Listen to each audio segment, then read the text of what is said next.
আমরা যারা বাংলাদেশি প্রবাসী রয়েছি আপনাদেরকে অত্যন্ত দুঃখের সাথে জানাতে হয় যে কুয়েতে আমাদের 2 জন বাংলাদেশি প্রবাসী ভাইদের মৃত্যুদণ্ড কার্যকর করা হয়েছে। জি হ্যাঁ বন্ধুরা, ইতিমধ্যে বিশ্বের বিভিন্ন দেশে মধ্যপ্রাচ্য সহকারে বিভিন্ন দেশে প্রবাসীরা নানা ধরনের অপরাধে কিন্তু আপনারা জড়িয়ে পড়তেছেন। অনেকে বুঝে বা না বুঝে বা ইচ্ছাকৃত বা অনিচ্ছাকৃতভাবে।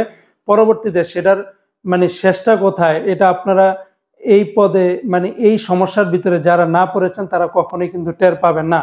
আর বিদেশের মাটিতে এই সমস্ত অপরাধ কাণ্ড থেকে আপনারা সবসময় দূরে থাকার চেষ্টা করবেন। তো কুয়েতের নিউজগুলোতে কি বলা হয়েছে সেটা আমি আপনাদেরকে আগে একটু জানিয়ে দিচ্ছি যে কুয়েতে একই দিনে প্রায় 7 জন দণ্ডপ্রাপ্ত বন্দীর মৃত্যুদণ্ড কার্যকর করা হয়েছে। গেল বৃহস্পতিবার অর্থাৎ 11ই সেপ্টেম্বর 2025 সালে দেশটির কেন্দ্রীয় কারাগারে এই ফাঁসি কার্যকর করা হয়। কুয়েতি কর্তৃপক্ষ জানিয়েছে দণ্ডপ্রাপ্তদের মধ্যে 3 জন কুয়েতি নাগরিক, 2 জন বাংলাদেশি এবং 2 জন ইরানি ছিলেন। দেখুন, এই যে 7 জনের ভিতরে 3 জনই হচ্ছে কুয়েতি নাগরিক, এর ভিতরে 2 জন বাংলাদেশি আর 2 জন হচ্ছে ইরানি নাগরিক। বিভিন্ন সময় আমরা বিভিন্ন অপরাধের ভিতরে এই সমস্ত প্রবাসীরা বা বিভিন্ন এশীয় দেশের প্রবাসীরা কিন্তু জড়িয়ে পড়ে, কিন্তু এর ফল এটা খুবই ভয়াবহতা।